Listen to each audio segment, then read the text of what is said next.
नमस्कार दोस्तों, अपने ऑल एजुकेशन यूट्यूब चैनल में आपका सभी का स्वागत है। दोस्तों, आज का जो हमारा टॉपिक है ये हम हिंदी में बनाने वाले हैं। ये पूरा सीरीज़ हिंदी में चलेगा। यूपीएससी सिविल सर्विसेज एग्ज़ाम के बारे में जो भी जानकारी है, क्योंकि इसके पहले के जो वीडियोज़ है वो सारे हम गुजराती में बनाते हैं और गुजराती में बनाएंगे उसको आगे भी, क्योंकि वो doctor Baba Saheb Ambedkar open university का जो भी अपडेट्स है, गुजरात का यूनिवर्सिटी है उसके बारे में हम जानकारी देते हैं। लेकिन यूपीएससी ये पूरा ऑल ओवर इंडिया में बहुत सारे लोग हैं जो उसकी तैयारी करते हैं, तो सभी को उसका लाभ हो इसलिए हम हिंदी में बात करेंगे और हिंदी में आपको सारी चीज़ें समझाएंगे। एक 1 बाय 1 जो टॉपिक डिस्कस करेंगे वो सारा हिंदी में रहेगा कंटेंट, क्योंकि सभी लोगों को इनका लाभ हो जाए। ठीक है। और जो भी हमारे गुजरात के रिलेटेड टॉपिक्स है, जैसे यूनिवर्सिटी जो है गुजरात की है BOU, तो उसके जो भी पोर्टल पे अपडेट आते हो हम गुजराती में ही अलग से बनाते रहेंगे।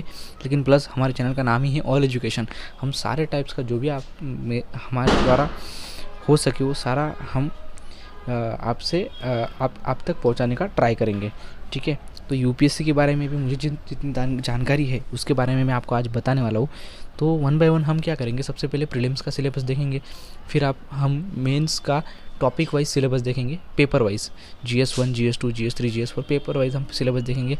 और जो कोई भी टॉपर्स हो उन्होंने क्या बोला है उस पेपर के बारे में, कहाँ से हमें पढ़ना चाहिए, जो रिसोर्सेज बोले गए उस रिसोर्सेज को हम उठाएंगे और 1 बाय 1 टॉपिक वाइज हम उस रिसोर्स को पूरा करते जाएंगे।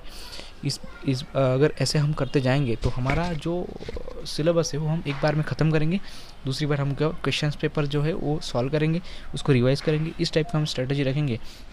शायद 1 या 1.5 साल के अंदर हम ट्राई करेंगे कि पूरा जो सिलेबस है वो ख़त्म हो जाए।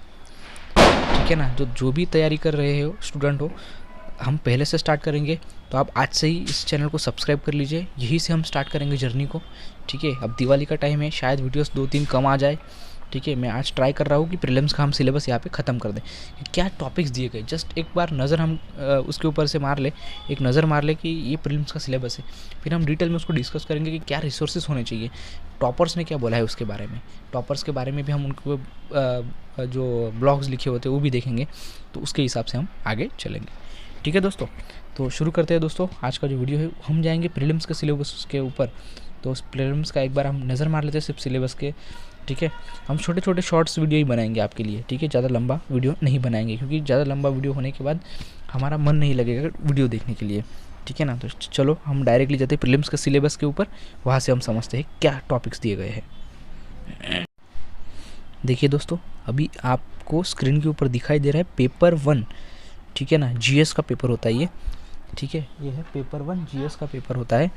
इसमें सबसे पहला टॉपिक जो है प्रीलिम्स के लिए, इसमें एक चीज़ आपको समझनी होगी कि 200 मार्क्स का पेपर होता है। ठीक है ना। और उसमें आपको जो स्कोर करना होता है वो कट ऑफ के ऊपर डिपेंड करता है। ठीक है ना। अगर आप 120 के आसपास स्कोर कर लेते हो तो बहुत ही बेस्ट रहता है। ठीक है ना।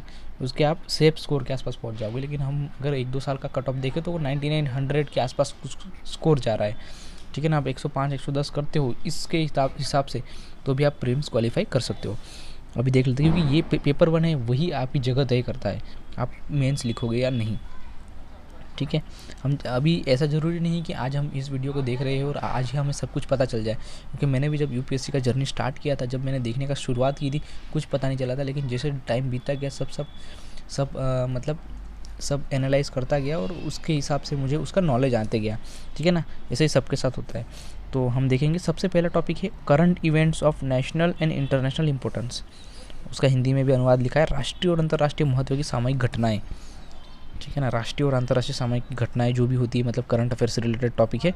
फिर आप देखते हो दूसरा टॉपिक है history of India and Indian national movement, Bharat का इतिहास और भारतीय राष्ट्रीय आंदोलन। ये आप देखोगे भारत का जो इतिहास है उसके बारे में यहाँ पे जानकारी हमें लेनी है, और भारतीय राष्ट्रीय आंदोलन, ठीक है ना, मॉडर्न इंडिया के बारे में यहाँ पे नेशनल मूवमेंट वहाँ पे हमें मिल जाएगा। फिर तीसरा टॉपिक है Indian and world geography, physical, social, economic, geography of India and the world. क्या कहना चाहता है हिंदी में देखते हैं तो भारत एवं विश्व का भूगोल, भारत एवं विश्व का भौतिक, प्राकृतिक, सामाजिक और आर्थिक भूगोल। ठीक है ना।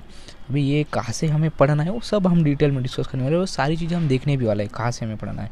टॉपिक वाइज जाएंगे, छोटे छोटे वीडियोस बनाएंगे, फिर हम डिस्कस करते जाएंगे। Indian polity and governance, constitution, political system, Panchayati Raj, public policy, right issues etcetera. Hindi में अनुवाद भारतीय राजतंत्र, राज व्यवस्था और राज्य शासन व्यवस्था, संविधान, राजनीतिक प्रणाली, पंचायती राज, लोक नीति, सार्वजनिक नीति, अधिकारों संबंधित मुद्दे इत्यादि। ठीक है।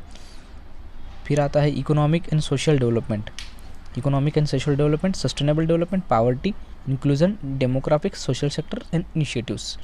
ठीक है। उसका हिंदी में अनुवाद आर्थिक एवं सामाजिक विकास, सतत विकास, गरीबी समावेशन, जनसांख्यिकी, सामाजिक क्षेत्र में की गई पहल आदि। ठीक है।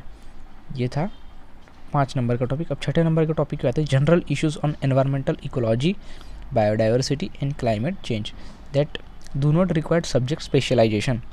ठीक है ना। आप यूपीएससी की जब तैयारी करते हो तो उसका मीनिंग ये है आपको कोई स्पेशलाइज नहीं होना है। ठीक है ना। कोई फील्ड में आपको पीएचडी नहीं करना है, सारा जानकारी आपको लेना है थोड़ा थोड़ा सभी जगह से। ठीक है ना। उसी को आप एप्लीकेशन बेस्ड अप्लाई करना है और उसी से आपको क्वेश्चन पेपर सॉल्व करना है। ठीक है। इसका हिंदी में अनुवाद क्या है, पर्यावरणीय, पारिस्थितिकी, जैव विविधता और जलवायु परिवर्तन संबंधित सामान्य मुद्दे जिनके लिए विषयगत विशेषज्ञता की आवश्यकता नहीं है। ठीक है। फिर लास्ट टॉपिक आपका आता है जनरल साइंस, सामान्य विज्ञान। ठीक है ना, सामान्य विज्ञान। तो ये टॉपिक्स है दोस्तों, ये प्रीलिम्स के लिए आपके लिए इम्पोर्टेंट्स। अभी इसमें से क्या पढ़ना है वो हम नेक्स्ट वीडियो में डिस्कस करेंगे। ठीक है ना। ये प्रीलिम्स का सिलेबस होने के बाद हम मेंस के सिलेबस के ऊपर भी जाएंगे, उसमें क्या टॉपिक्स है वो भी देखेंगे। प्रीलिम्स और मेंस के सिलेबस को कंपेयर करेंगे कि क्या कॉमन चीज़ें हैं, क्या हम प्रीलिम्स मेंस को कंबाइन कर सकते हैं, एक साथ पढ़ाई कर सकते हैं, तो हाँ तो कैसे कर सकते हैं, कौन से रिसोर्स हमें फॉलो करना है, वो सारी चीज़ें हम डिटेल में डिस्कस करेंगे। अभी हम जो डिस्कस करने जा रहे हैं ये हो गया हमारा प्रीलिम्स का सिलेबस। ठीक है ना, प्रीलिम्स का GS1 पेपर 1 का सिलेबस। अब जाएंगे हम पेपर 2 के सिलेबस के ऊपर। CSET, बहुत बच्चे डरते हैं CSET के पेपर्स को क्योंकि इसमें मैथ आता है, और मैथ बहुत सारे लोग जो बोलते हैं, कोई मैक्सिमम लोग ये जो पेपर देते हो BA, बैचलर ऑफ आर्ट्स ऐसे फील्ड से होते हैं। ठीक है ना। उस फील्ड में क्या होता है ना, आपको पूरा थ्योरी टाइप होता है, उसमें कोई बड़ा मैथ्स नहीं आता है। लेकिन जो लोग इंजीनियरिंग बैकग्राउंड से होते हैं उनके लिए मैथ बड़ा आसान होता है क्योंकि मैथ उन्होंने पढ़ा होता है। ठीक है ना, मैथ उन्होंने प्रैक्टिस की होती है। तो हम देखते हैं पेपर 2 CSET। इसमें क्या है, ये भी 200 मार्क्स का पेपर आएगा। ठीक है ना, 80 क्वेश्चन होंगे, 2.5 मार्क्स के क्वेश्चन होंगे सारे। ठीक है। और इसमें आपको सिर्फ पासिंग मार्क्स लाने हैं। 33% आप अगर मार्क्स लेके आते हो तो आप क्वालिफाई कर जाओगे इस पेपर को। इसमें कोई कट ऑफ नहीं होता। 66 मार्क्स आपको लाने ही है, कंपलसरी है, उसके नीचे आपका नहीं चलेगा। ठीक है। तो आपको 33% मार्क्स इसमें लाने ही है। क्या टॉपिक्स है वो देखते हैं। पहला है कॉम्प्रहेंशन, आपको पता ही होगा कॉम्प्रहेंशन के बारे में। दूसरा है interpersonal skill and inclusion, communication skill. तीसरा है लॉजिकल रीजनिंग एंड एनालिटिकल की एबिलिटी। चौथा है decision making and problem solving. पांचवा है जनरल मेंटल एबिलिटी। फिर छठा है basic numeracy, numbers and their relations. ठीक है। Orders of magnitude etcetera. Class X level मतलब क्लास 10th लेवल तक का आपको मैथ्स आना चाहिए। ठीक है ना। Data interpretation, chart, graph, tables, data sufficiency etcetera class X level मतलब क्लास 10th लेवल तक का आपको ये सारी चीज़ें आनी चाहिए। इसमें ज़्यादा कुछ होता नहीं है दोस्तों, लेकिन इसका प्रैक्टिस करना बहुत ज़रूरी है। प्रीवियस ईयर के जो भी क्वेश्चन पेपर है वो उठाना है और उसको हमें प्रैक्टिस करना है। उसमें कौन सा टॉपिक से क्वेश्चन पूछा है उस टाइप के क्वेश्चन हमें तैयार करने हैं। ठीक है ना। इस टाइप से अगर हम स्ट्रेटजी बनाएं एक और उसके ऊपर फॉलो करें तो हम इसको क्रैक कर सकते हैं। ठीक है। तो ये हो गई CSET की बात। ठीक है। हमारा वीडियो टाइम कितना हो गया है, 5 मिनट का वीडियो हो चुका है दोस्तों। तो मेरे हिसाब से ये सिलेबस आप एक बार देखिए, क्या लगता है आपको कि इस सिलेबस के बारे में क्या टॉपिक्स है, इसको एक बार नज़र मारिए। क्योंकि सिलेबस अगर आपने देख लिया तो क्या टॉपिक पढ़ने हैं, जैसे आप न्यूज़पेपर पढ़ोगे तो उसमें से आपको क्या लेना है क्या छोड़ना है ये आपको सिलेबस ही बताएगा। अगर सिलेबस से रिलेवेंट कर रहा है तो हमारे काम का है, अगर सिलेबस से आउट ऑफ सिलेबस है तो हमारे काम का नहीं है। सिंपल चीज़। ठीक है ना। आप कोई भी वीडियो देख लो, कोई भी वीडियो उठा के देख लो, उसमें वही बोलेंगे। आप एक बार सिलेबस देख लो क्योंकि सिलेबस बहुत इंपॉर्टेंट है। ठीक है ना।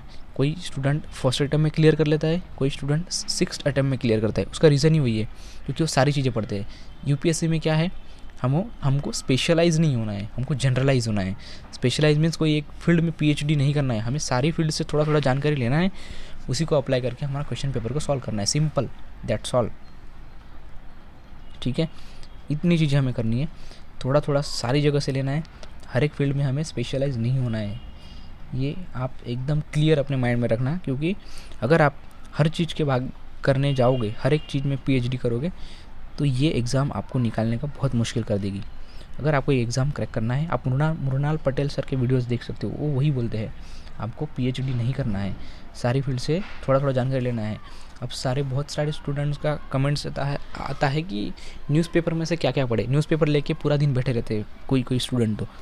बट न्यूज़पेपर कैसी चीज़ है, उसमें से कुछ कंटेंट, बहुत सारे कंटेंट होते हैं जो हमारे काम के नहीं है, सिलेबस से आउट ऑफ सिलेबस है, फिर भी स्टूडेंट उसको लेके बैठते हैं।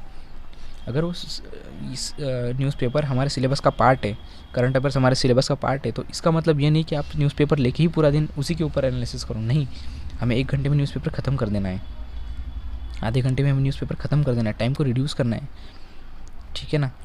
तो ये सारी चीज़ें हमें ध्यान में रखनी पड़ेगी, तभी हम यूपीएससी को क्रैक कर पाएंगे। सारी चीज़ें थोड़ा थोड़ा लेना है और हर एक फील्ड में थोड़ा थोड़ा हमें जानकारी लेना है, ठीक है ना, जनरलाइज बनना है हमें, ठीक है।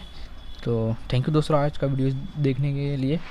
नेक्स्ट वीडियो में हम ऐसा ही सेम मेंस का सिलेबस के ऊपर डिस्कस करेंगे, फिर प्रीलिम्स मेंस के सिलेबस को हम चेक करेंगे पूरा, उसके क्वेश्चन पेपर जो है प्रीवियस ईयर में कैसे पूछे गए उसके बारे में मैं आपको जानकारी दूंगा। 2 से 3 साल के पेपर हम देखेंगे इस बार। फिर हम स्टार्ट करेंगे कि कहाँ से पढ़ना है, कौन सा टॉपर ने क्या बोला है, उन्होंने कैसे क्रैक किया है, ठीक है। तो चलिए मिलते हैं दोस्तों नेक्स्ट वीडियो में, तब तक के लिए धन्यवाद दोस्तों। चलो, थैंक यू।